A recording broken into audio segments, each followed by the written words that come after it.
एकादशी व्रत कथा। जय श्री कृष्णा। राधे राधे श्रोताओं, आप सभी का दिन शुभ और मंगलमय हो। आप सभी श्रोताओं को इंदिरा एकादशी की हार्दिक शुभकामनाएं।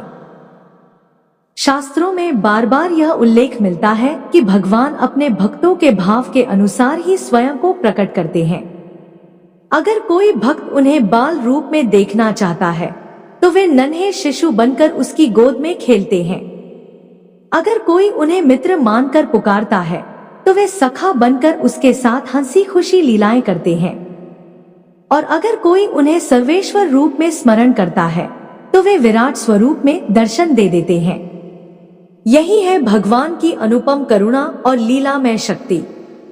भक्त जैसा भाव रखता है, भगवान वैसा ही रूप धारण करके उसके साथ लीलाएं करते हैं। प्रिय श्रोताओं, तो आइए आज इंदिरा एकादशी की पावन कथा का श्रवण करने से पहले हम सुनते हैं एक ऐसे ही भक्त की अद्भुत और प्रेरणादायक कथा, जिसमें भगवान ने अपने भक्त के गहन भावों के अनुसार प्रकट होकर उसके साथ अद्भुत लीला की थी। एक बार की बात है, एक महान भक्त ब्राह्मण थे और वे मंदिर की पूजा बहुत शानदार ढंग से करना चाहते थे। लेकिन इतनी सेवा पूजा के लिए उनके पास समय तो था, पर धन नहीं था। अब एक दिन की बात है कि वह एक भागवत पाठ में बैठे हुए थे और उन्होंने सुना कि श्री कृष्ण तो मन के भीतर भी पूजे जा सकते हैं। जरूरी नहीं कि बाहर की सामग्रियों से मंदिर में बिठाकर ही उनकी पूजा की जाए। अब तो उन्होंने इस अवसर का खूब लाभ उठाया, क्योंकि एक तो वे बहुत दिनों से सोच रहे थे कि भगवान की पूजा मैं बहुत अच्छे ढंग से करना चाहता हूँ, खूब धूमधाम से, तरह तरह की सामग्रियों से, महंगी महंगी वस्तुओं से। अब जब भागवत में उन्हें यह पता चला कि इन सभी सामग्रियों को मन से भी भगवान को अर्पित किया जा सकता है, तो वे बड़े प्रसन्न हुए। उनकी इस समस्या का समाधान उन्हें मिल चुका था कि मानसिक पूजा करने से उनके पास जो धन का अभाव था वह भी पूरा हो जाएगा और उनकी जो इच्छा है श्री कृष्ण की धूमधाम से सेवा पूजा की, वह भी पूरी हो जाएगी। अब वे समझ गए कि मन के भीतर मैं कान्हा की पूजा कर सकता हूँ।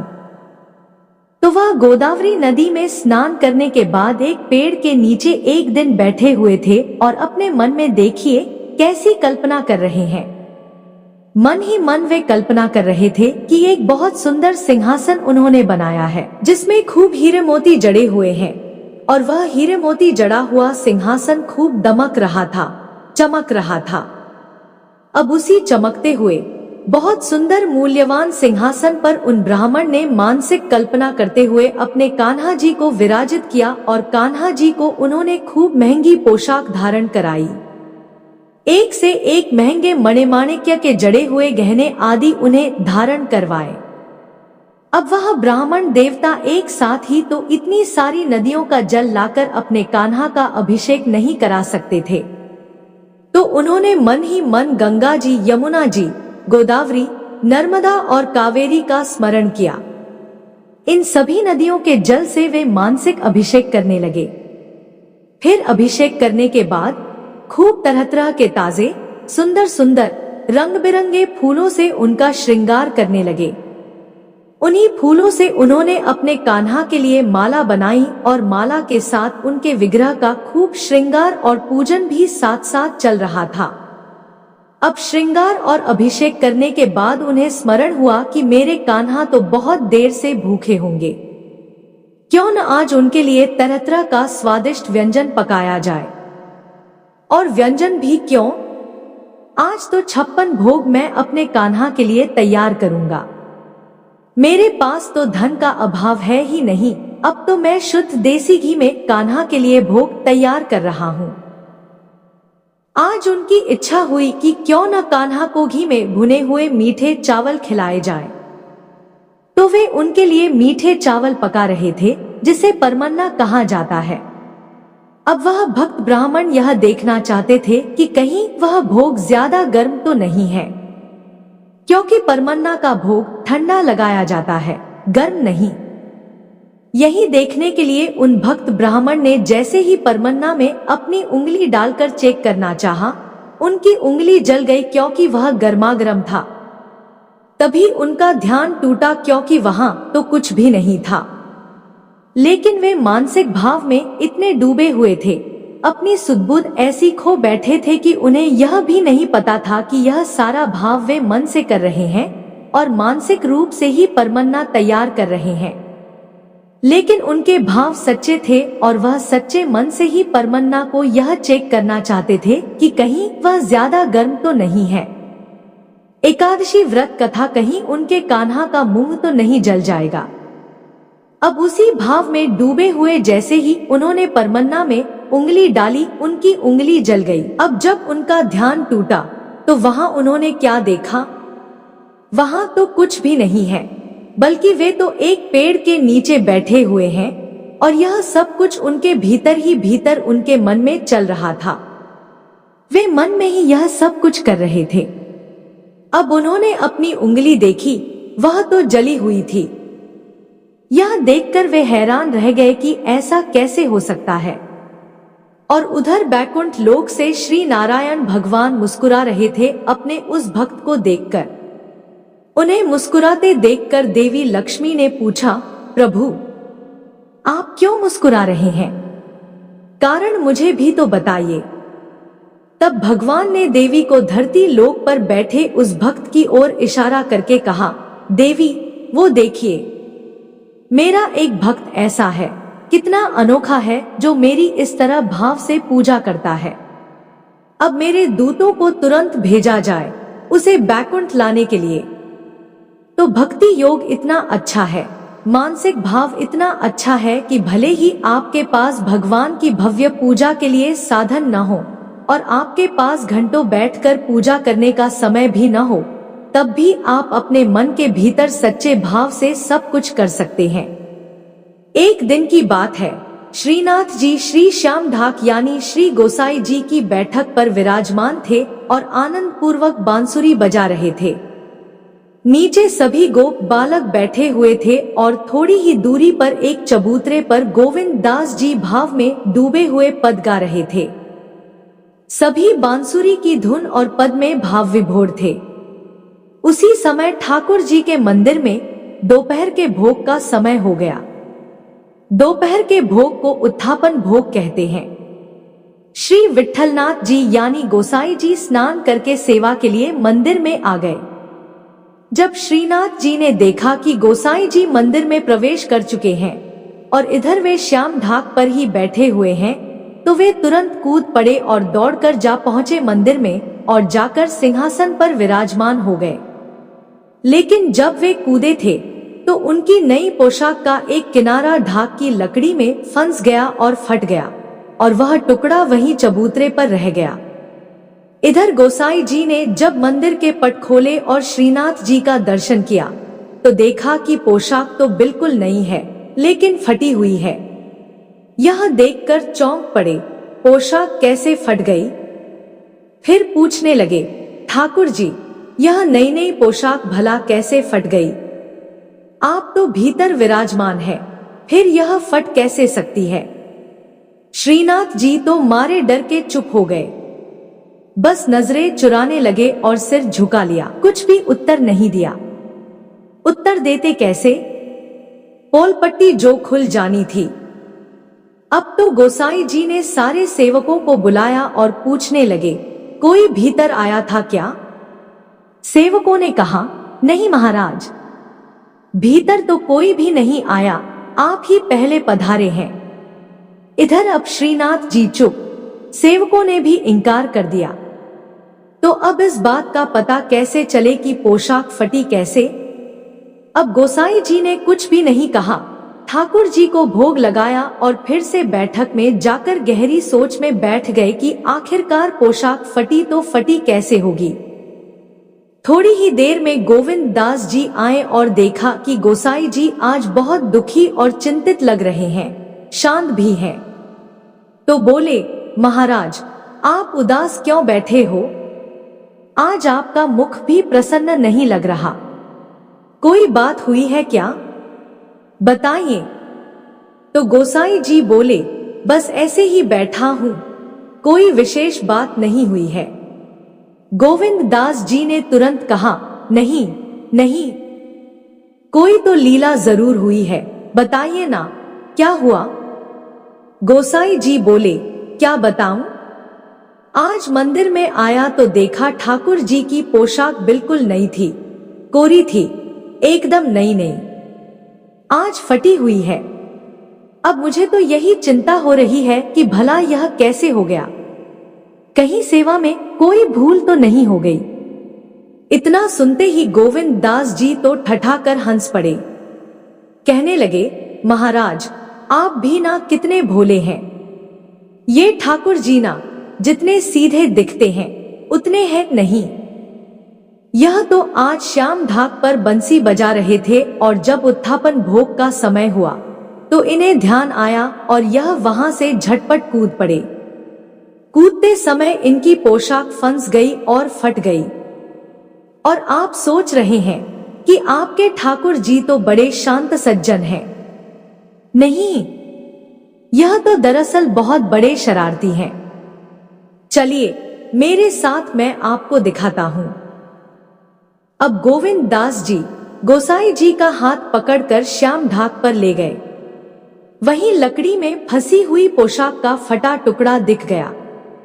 गोसाई जी ने वह कपड़ा उठाया, मंदिर लाए और ठाकुर जी की पोशाक से मिलाया तो बिल्कुल वही था।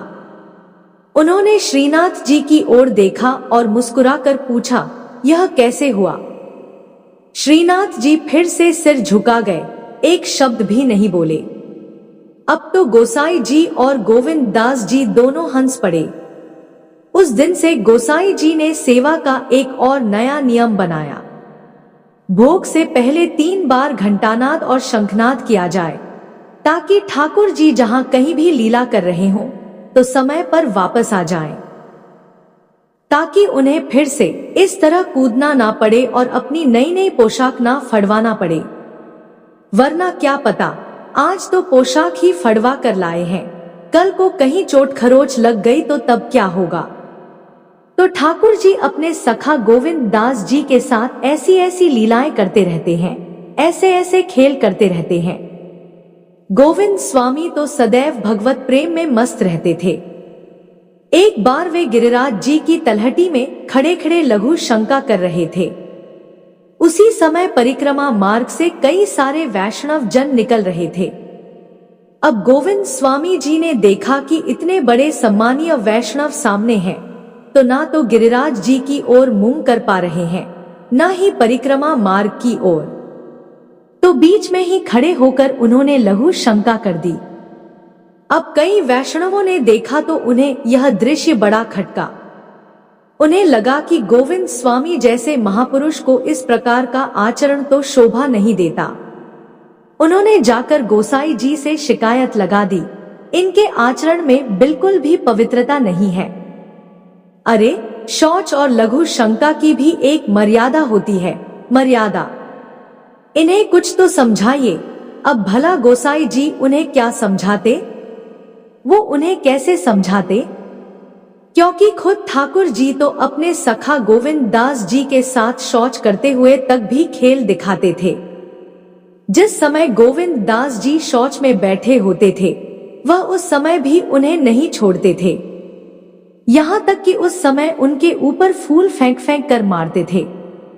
और जब उनकी मैया को आते देखा तो कहीं सारी पोल पट्टी ना खुल जाए, इस डर से वे शौच करते हुए गोविंद दास जी के पीछे उन्हें पकड़कर तक छुप जाते थे।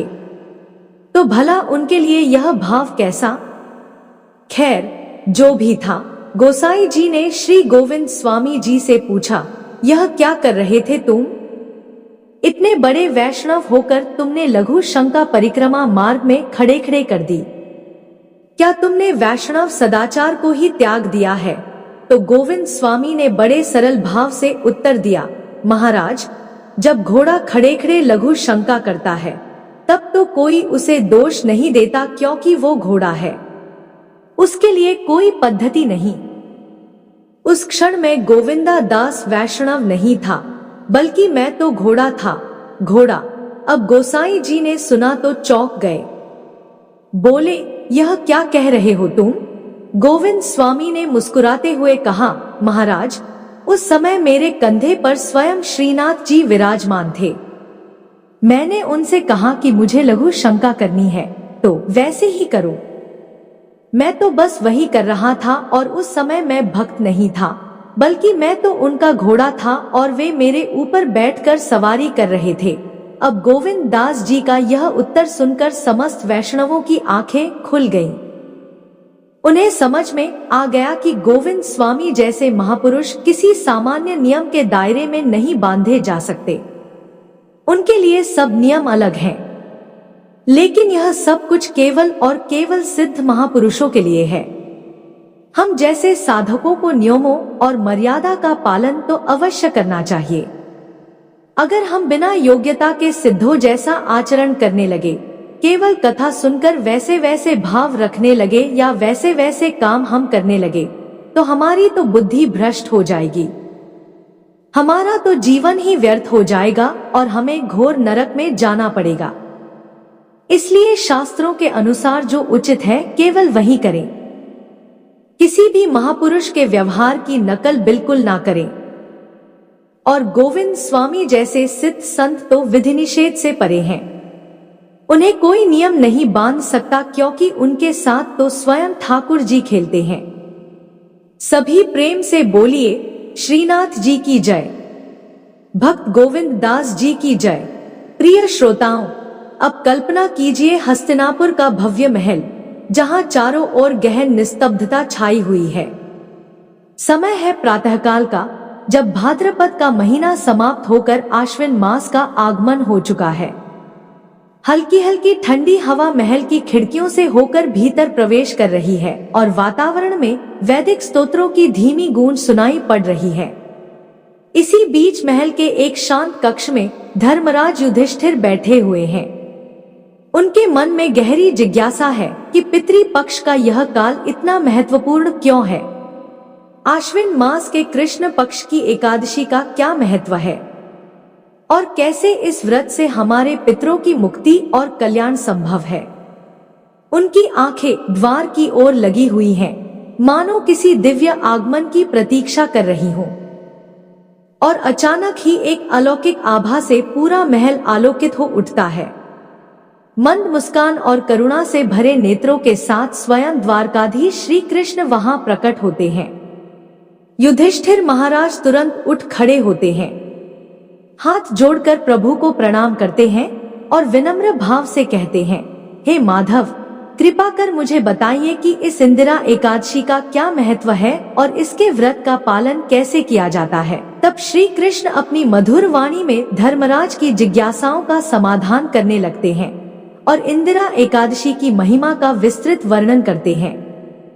तब भगवान श्री कृष्ण कहते हैं, हे धर्मराज, अब ध्यानपूर्वक सुनो। इस पवित्र दिन को इंदिरा एकादशी कहा जाता है। इस दिन व्रत रखने से मनुष्य के पाप क्षमा हो जाते हैं और नरक में पड़े उसके पूर्वज मुक्ति पा जाते हैं। हे धर्मराज, जो केवल इंदिरा एकादशी के महत्व को जानता है, उसे अश्वमेध यज्ञ के समान महान पुण्य प्राप्त होता है। सतयुग में इंद्रसेन नाम का एक राजा था, जो इतना बलवान था कि उसने अपने सभी शत्रुओं को परास्त कर दिया था। उसके साम्राज्य का नाम महिष्मतीपुरी था। अपनी प्रजा का भरण पोषण करने के कारण वह प्रतापी और परम धर्मपरायण राजा इंद्रसेन स्वर्ण, अन्न, पुत्र और पौत्रों से समृद्ध था। भगवान श्री विष्णु में उसकी गहरी भक्ति और श्रद्धा भी थी और उसे हर समय मेरा नाम गोविंद गोविंद स्मरण करना बहुत पसंद था। इसलिए राजा इंद्रसेन ने जानबूझकर स्वयं को पवित्र आध्यात्मिक जीवन के लिए समर्पित कर दिया और परम सत्य के चिंतन में बहुत समय लगाया। एक दिन आदर्श वक्ता श्री नारद मुनि राजा इंद्रसेन की सभा में प्रसन्नता और शांति से अध्यक्षता करते हुए उतरते हुए दिखाई दिए। देवर्षि नारद आकाश से उतरे, शंख के समान श्वेत और चंद्रमा, चमेली के पुष्प और बिजली के समान चमकते हुए थे। उनका सिर लाल रंग के उलझे हुए बालों से ढका हुआ था। देवों के संत देवर्षि नारद का राजा ने अत्यंत आदरपूर्वक प्रसन्नता से स्वागत किया। उन्हें हाथ जोड़कर प्रणाम किया। महल के भीतर उनका भव्य स्वागत किया और उन्हें आरामदायक आसन प्रदान किया। उनके चरण पखारे और स्वागत वचन कहे। तब देवर्षि नारद ने उनसे पूछा, राजन, क्या आपके राज्य के 7 अंग समृद्ध हो रहे हैं? क्या सभी 7 अंग कुशल हैं? राजा, उसके मंत्री, उसका राजकोष, उसकी सेना, उसके मित्र, ब्राह्मण, उसके राज्य में किए जाने वाले यज्ञ और प्रजा की आवश्यकताओं का कल्याण, यह सब राजा के राज्य के 7 अंग हैं। क्या आप परमपिता परमेश्वर श्री विष्णु की सेवा में अधिकाधिक समर्पित हैं? क्या आप अपनी व्यावसायिक जिम्मेदारियों को प्रभावी ढंग से निभाने के बारे में सोचने में ही व्यस्त रहते हैं? तब राजा ने उत्तर दिया, हे ऋषियों में श्रेष्ठ, आपकी कृपा से सब कुछ ठीक है। मेरे राज्य में आज के यज्ञ आपकी उपस्थिति मात्र से सफल हो रहे हैं। मुनिवर, कृपया मुझ पर दया करें और मुझे यह बताएं कि आप यहाँ क्यों पधारे हैं। तब देवताओं में सबसे बुद्धिमान देवर्षि नारद बोले, हे राजाओं में सिंह, मेरे अद्भुत वचन सुनो। जब मैं ब्रह्मलोक से यमलोक में उतरा और मुझे एक महान आसन दिया गया, तो भगवान यमराज ने बहुत प्रसन्नता से मेरी प्रशंसा की। मैंने यमराज की सभा में आपके पिता को देखा और उनकी ईमानदारी तथा परम भगवान के प्रति सेवा की प्रशंसा की। अपनी तीव्र धार्मिकता के बावजूद उन्हें यमलोक जाने के लिए विवश होना पड़ा, क्योंकि उन्होंने समय से पहले एकादशी का व्रत तोड़ दिया था। मेरे पास आपके पिता का एक संदेश है, इसी कारण मैं यहाँ पधरा हूँ। तुम्हारे पिता ने कहा है, राजा इंद्रसेन महिष्मती नगरी में रहते हैं। कृपया उन्हें बताएं कि मैं वर्तमान में अपने पिछले अनैतिक आचरण के कारण यमराज के लोक में रहता हूँ। हे पुत्र, कृपया आने वाली इंदिरा एकादशी का व्रत करो और खूब दान पुण्य करो ताकि मैं स्वर्ग जा सकूं।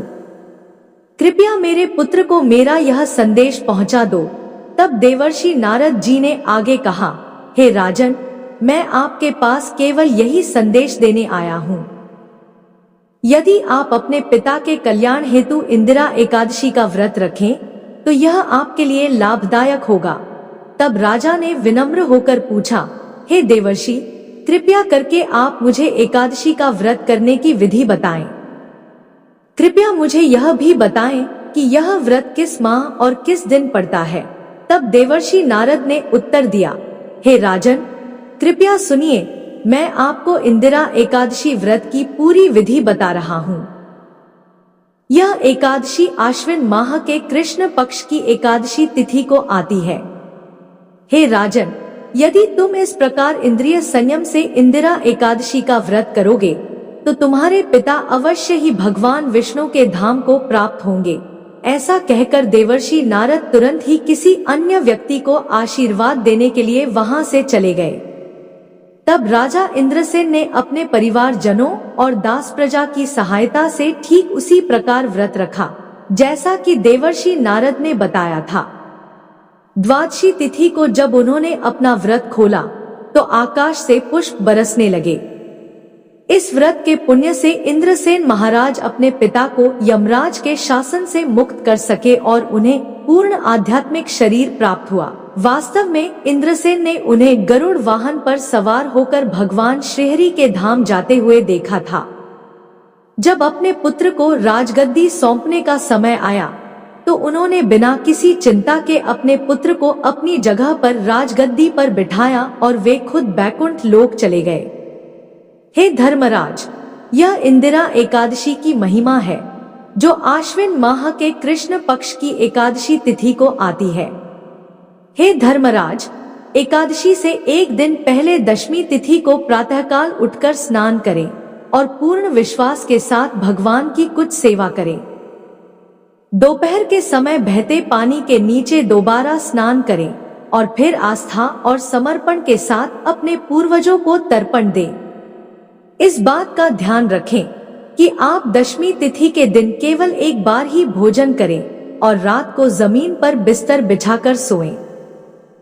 एकादशी की सुबह उठते ही यह शपथ लें, यह संकल्प लें कि आज मुझे पूर्ण उपवास रखना है और सभी प्रकार के इंद्रिय भोगों का त्याग करना है। और इस प्रकार प्रार्थना करो, हे कमल नयन भगवान, हे निष्कलंक, मुझे अपने चरण कमलों में शरण दो। फिर दोपहर के समय श्री शालिग्राम शिला के समक्ष खड़े होकर विधि विधान से उनकी पूजा करें। इसके बाद पवित्र अग्नि में घी की आहुति दें और अपने पितरों के निमित्त तर्पण करें। इसके बाद योग्य ब्राह्मणों को भोजन कराएं और फिर अपनी क्षमता के अनुसार उन्हें दान दक्षिणा देकर संतुष्ट करें। अपने पूर्वजों को अर्पित किए गए पिंडों को लेकर उन्हें सूंघें और फिर किसी गाय को अर्पित कर दें और फिर भगवान ऋषिकेश को पुष्प और धूप अर्पित करें। फिर पूरी रात भगवान श्री विष्णु की प्रतिमा के समक्ष जागरण करें, भजन कीर्तन करें, मंत्र जाप करें। अगले दिन द्वादशी तिथि को प्रातःकाल उठकर बड़ी भक्ति के साथ श्रीहरि का पूजन करें और ब्राह्मण भक्तों को सात्विक भोज के लिए आमंत्रित करें। इसके बाद अपने परिवार के सदस्यों को भोजन कराएं और फिर मौन होकर अपना भोजन ग्रहण करें। हे राजन, यदि तुम इस प्रकार ध्यानपूर्वक इंद्रियों को वश में रखकर इंदिरा एकादशी का व्रत करोगे तो तुम्हारे पिता निसंदेह भगवान विष्णु के धाम को प्राप्त होंगे और एकादशी का समस्त पुण्य भी तुम प्राप्त कर सकोगे। ऐसा कहकर भगवान श्री कृष्ण धर्मराज युधिष्ठिर को एकादशी की महिमा बताकर वहीं अंतर्ध्यान हो गए। यह थी इंदिरा एकादशी की दिव्य कथा। सभी प्रेम से बोलिए, पवित्र इंदिरा एकादशी की जय, श्री कृष्ण भगवान की जय। अब सुनिए भगवान विष्णु की प्रिया तुलसी महारानी की कथा और आरती। एक बार एक बूढ़ी माई थी जो नियमित 11 माता यानी एकादशी का उपवास रखा करती थी और तुलसी के पौधे की सेवा किया करती थी। तुलसी के पौधे को सींचा करती थी। वे सुबह को बिना तुलसी के पौधे की पूजा किए अन्न या जल तक ग्रहण नहीं करती थी। जब भी वह बूढ़ी माई तुलसी के पौधे को सींचती तो तुलसी माता से कहती, हे तुलसी माता, सत की दाता, मैं तेरा बिरवा सींचती हूँ। मुझे बहू दे, पीले रंग की धोती दे, मीठा ग्रास दे, बैकुंठ में वास दे, अच्छी मौत दे, चंदन का काठ दे, अच्छा राज दे, खाने को दाल भात दे और 11 के दिन कृष्ण का कांधा दे। बूढ़ी माई की यह बात सुनकर तुलसी माता सूखने लगी। तुलसी माता को इस प्रकार सूखता देखकर एक दिन भगवान कृष्ण ने पूछा, हे तुलसी, तुम दिन प्रतिदिन क्यों सूखती जा रही हो? तब तुलसी माता ने कहा, बस मेरे मन की मत पूछो प्रभु। भगवान कहने लगे, मैं नहीं पूछूंगा तो कौन पूछेगा? तब तुलसी माता कहती है, हे प्रभु, एक बूढ़ी माई आती है और अपनी बात कहकर चली जाती है। मैं उनकी सारी बातें तो पूरी कर दूंगी, लेकिन कृष्ण का कांधा कहाँ से लाऊंगी? तब भगवान श्री कृष्ण बोले, वो बूढ़ी माई मरेंगी तो मैं अपने आप ही कांधा देने आ जाऊंगा। तुम बूढ़ी माई से यह बात कह देना। और इसके कुछ समय बाद वह बूढ़ी माई मर गई। बूढ़ी माई के मरने पर सारा गांव इकट्ठा हो गया और उनका अंतिम समय आने पर जब उन्हें उठाने लगे तब तो वह बहुत भारी हो गई, जिससे वह किसी से उठाए न उठ सकी। सभी कहने लगे, यह तो बहुत धर्मात्मा थी, बहुत संस्कारी थी, खूब पूजा पाठ करती थी, कोई पाप तक इन्होंने नहीं किया, फिर यह इतनी भारी कैसे हो गई? तभी बूढ़े ब्राह्मण के भेष में वहां भगवान श्री कृष्ण आए और कहने लगे, यह भीड़ कैसी है? तब गांव वाले बोले, एक बूढ़ी माई मर गई है और आज एकादशी का दिन है। वो इतनी पापिन थी कि उसकी अर्थी उठाई नहीं उठ रही। यह तो बहुत भारी हो गई है। भगवान बोले, मुझे इनके कान में कुछ कह लेने दो, फिर यह उठ जाएंगी। तब भगवान श्री कृष्ण बूढ़ी माई के पास गए और चुपके से उनके कान में कहा, हे बूढ़ी माई, तू अपने मन की कर ले, पीतांबर की धोती ले, मीठा मीठा ग्रास ले, बैकुंठ में वास ले, चटक की चाल ले, चंदन का काठ ले, झालर की झंकार ले, दाल भात को जीम और श्री कृष्ण का कांधा ले,